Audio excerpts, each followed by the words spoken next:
మనం ఇప్పుడు జ్వాలా నరసింహస్వామి క్షేత్రానికి పయనిస్తున్నాం.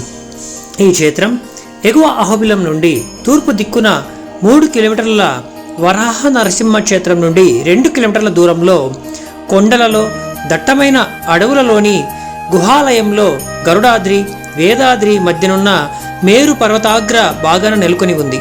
ఈ ప్రాంతాన్నే అచల ఛాయా పర్వతం అంటారు.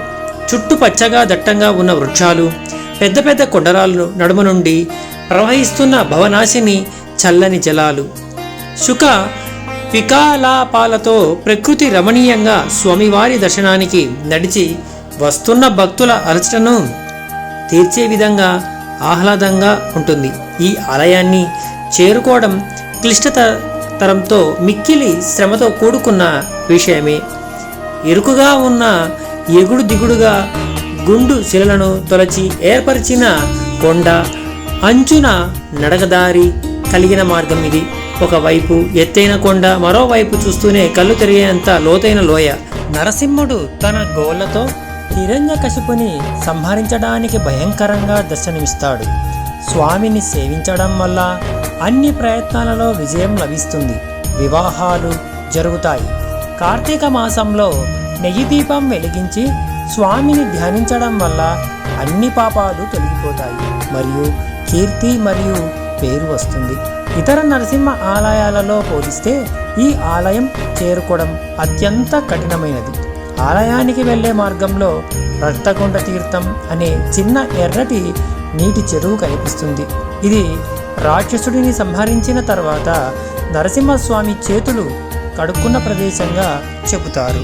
నరసింహస్వామి వారు ఉగ్రస్వరూపుడై, కోపోద్రిక్తుడై భీకరంగా హిరణ్యకశిపుని సంహరిస్తున్నట్లుగా కనిపిస్తారు. నిజానికి జ్వాలా నరసింహస్వామి వారు కొలవైన ఈ ప్రాంతం హిరణ్యకశిపుని సువిశాల రాజప్రసాద ప్రవేశద్వారం, గడపగా చెప్పుకుంటారు. శ్రీహరి నామ సుధారస పానం చేసిన పరమ భాగవోత్తముడైన ప్రహ్లాదుని హరిభక్తిని మాన్పింప శక్యం కాని హిరణ్యకశిపుడు మాయావి అయిన శ్రీహరి ఎక్కడున్నాడని ప్రశ్నించగా ప్రహ్లాదుడు విష్ణువు విశ్వవ్యాప్తి అంటూ ఇందుగలడు అందులేడని సందేహము వలదు, చక్రి సర్వోపగతుం డెందుడుగు వెతకి చూచిన నందుండుడే గలడు దానవాగ్రిని వింటే అని పలుకగా తన రాజప్రసాదం మధ్య భాగంలో ఉండే ఉక్కు స్తంభం ఈ అచల ఛాయ మేరులో చూపమంటూ స్తంభాన్ని బద్దలుగొట్టాడు. స్తంభం రెండుగా చీలి ఉగ్ర స్వరూపుడైన కోప జ్వాలలు ఎగిరి పడుతున్న జ్వాలా నరసింహస్వామి సత్యం విధాతు నిజభృత్యా భాషితం అన్నట్లుగా ఉద్భవించి దుష్టుడైన హిరణ్యకశుని ఇక్కడే సంహరించాడట. కోపోద్రిక్తుడైన స్వామివారిని శాంతింపజేయుటకు ఇంద్రాది దేవతలు ఆకాశగంగను రప్పించి అభిషేకించారట.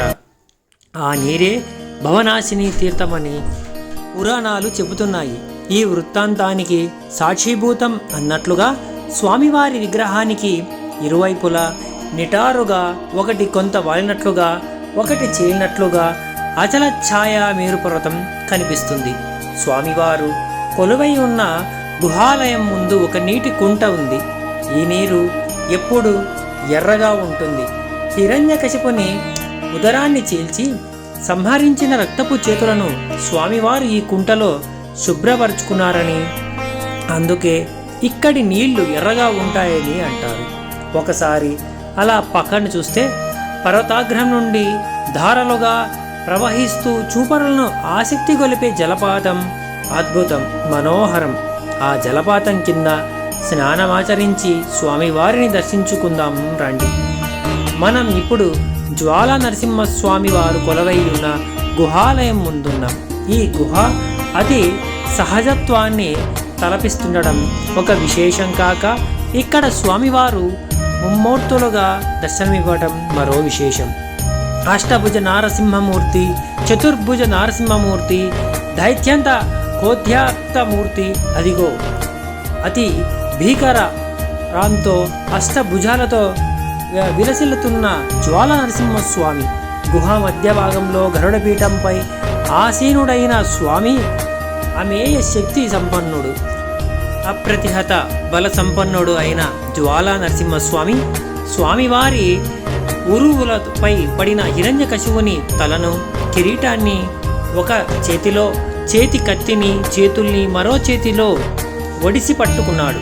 ఇంకో 2 చేతులతో హిరణ్యకశిపుని ఉదరాన్ని చిలుస్తున్నాడు. ఇంకో జత చేతులతో శంఖ చక్రాలను ధరించి ఉన్నాడు. గమనించండి, స్వామివారి భీకరమైన ఉగ్ర రూపాన్ని చూస్తేనే ఒళ్ళు జలధరిస్తుంది కదా. స్వామివారి పాదాల చెంతన ముకులిత హస్తాలతో భక్తితో వినమ్రుడైన ప్రహ్లాదుడు ఈ స్వామివారి వెనుక ఏకశిలా నిర్మితమైన కీర్తిముఖంతో విలసిల్లుతున్న మకర తోరణాన్ని ఇక్కడ మనం గమనించవచ్చు. ఇక స్వామివారి పక్కన ఉన్న మూర్తి సంభోద్భవ నారసింహమూర్తి. ఈ స్వామి ప్రహ్లాదుని మాటను సత్యం చేసేందుకు స్తంభాన్ని చీల్చుకుని వచ్చి నిలబడిన భంగిమలో ఉన్నాడు. ఇది అతి ప్రాచీనమైన అసాధారణ కేవల నరసింహ రూపం. శంఖ చక్రధారి అయి మరో 2 చేతులతో హిరణ్యకశిపుని సంహరించేందుకు సిద్ధమవుతున్నట్లుగా కనిపిస్తున్నాడు. స్వామివారికి కుడివైపున లక్ష్మీదేవి అసీనురాలై ఉండగా ఎడమవైపు ప్రహ్లాదుడు సాంజలి బుద్ధుడై కనిపిస్తున్నాడు. స్వామివారు ఖరండ మకుటధారి అయి కనిపిస్తూ భక్తులను విశేషంగా అనుగ్రహిస్తున్నాడు. ఇక దైత్యోత కోద్యాక్తమూర్తి అంటే దైత్యుడైన హిరణ్యకశిపుని సంహరించేందుకు ఉద్యుక్తుడైన మూర్తి. అంత బల పరాక్రమ సంపన్నుడై ముల్లోకాలను జయించానన్న గర్వంతో విర్రవీగుతున్న హిరణ్యకశిపుడి నరమృగ శరీరంతో అవతరించిన స్వామివారిపైనే కత్తి విసిరాడు. స్వామివారు వాని గర్వాన్ని అణిచేందుకు తన కుడి చేతి పంజా ఎత్తినట్లు కనిపిస్తున్నారు. ఏది ఏమైనా ముమ్మూర్తులు కూడా దుష్ట శిక్షణ చేసేందుకు అవతరించిన స్వామివారి గాథను జ్ఞప్తికి చేస్తున్నాయి. హిరణ్య కశిప సంహారానికి స్తంభం నుండి అవతరించినట్లుగా చతుర్భుజాలతో ఒక మూర్తి హిరణ్యకశిపుని అష్టభుజుడై సంహరిస్తున్నట్లుగా భీకరంగా ఒక మూర్తి తన భక్తులకు అభయాన్ని ప్రసాదిస్తూ మరో మూర్తి విశేషంగా అనుగ్రహిస్తున్నారు. అర్చక స్వాముల జ్వాలా నరసింహమూర్తికి ముమ్మూర్తులకు కర్పూర హారతులు సమర్పిస్తుండగా ఆ కాంతిలో జజ్వల మౌనంగా వెలుగొందుతున్న స్వామివారిని మనసారా స్మరిద్దాం. కర్పూర హారతిని కళ్ళకు హత్తుకొని తీర్థాన్ని స్వీకరించి ఇక్కడికి 2 కిలోమీటర్ల దూరంలో అచల ఛాయ మీరు పర్వత శిఖరాగ్రహణ ఉన్న ఉక్కు స్తంభం దర్శనానికి వెళ్దాం. ఈ ప్రాంతం పూర్తిగా నిఠారుగా ఉన్న పెద్ద పెద్ద బండరాళ్ళు మట్టితో కూడుకున్న ప్రాంతం. ఈ ఉక్కు స్తంభ దర్శనానికి వయసు మళ్ళిన వారు, హృద్రోగ ఉన్నవారు, ఆయాసం ఉన్నవారు వెళ్ళరాదు. ప్రత్యేకించి వర్షాకాలంలో యువకులు కూడా వెళ్లేందుకు సాహసించరాదు. వర్షం వల్ల తడిసిన మట్టిపై నుండి బండరాళ్ళు ద్రొల్లే ప్రమాదం ఉంది కనుక వర్షాకాలం మరియు సంధ్యా సమయం శ్రేయస్కరం కాదు. ఉక్కు స్తంభానికి వెళ్లేందుకు ఎటువంటి మెట్లు ఉండవు. దట్టమైన అడవిలో చెట్లను కొండరాలను పట్టుకొని ఎగబ్రాకాల్సిందే. ఏమాత్రం పట్టు తప్పినా అధపాతాళానికి తలపించే లోయలో పడిపోవలసిందే. అత్యంత శ్రమ కోర్చి మనం ఇప్పుడు అచల ఛాయ మేరుపర్వత శిఖరాగ్రహణ ఉన్న ఉక్కుస్తంభం ప్రాంతానికి చేరుకుందాం. జ్వాలా నరసింహుని చెంత 2గా చీల్చిన కొండలో ఒకటి శిఖరాగ్ర ప్రాంతం. ఇక్కడి నుండి పైకి చూసిన ప్రజలకు చూసిన ఆకాశము, అడవి, దట్టమైన లోయలు కనిపించి భయ కంపితులను చేస్తాయి. స్వామివారు ఉక్కు స్తంభం నుండి ఉద్భవించినందుకు నిదర్శనంగా ఇక్కడ 3 ఉక్కు స్తంభాలు స్థాపించి బడి ఉన్నాయి. ఇది చెంచుల నివాస ప్రాంతం. ఈ ఉక్కు స్తంభాలకు 3 ప్రదర్శనలు చేస్తే అన్ని కోరికలు నెరవేరుతాయట. అయితే ఆ ప్రదర్శనలు చేయడం చాలా కష్టం. కారణం ఏంటంటే పెద్ద బండరాతి మధ్యనున్న చిన్న మార్గం కొండ ప్రదర్శన వెళ్ళాలి. ప్రదర్శన మార్గం చుట్టూ ఎటువంటి చిన్న రక్షణ కూడా లేదు. చిన్న రాతి పలక మీద నడవాలి. ఏ మాత్రం అజాగ్రత్తగా ఉన్నా, ఏ మాత్రం కాలు జారిన శరీర భాగాలు కూడా కనిపించకుండా పోయేంత లోతైన లోయ. ఆ ఉక్కు స్తంభాన్ని స్మరించుకొని తిరిగి కిందకు ప్రయాణమవుదాం. స్తంభోద్భావ నరసింహ వరద గోవింద గోవింద.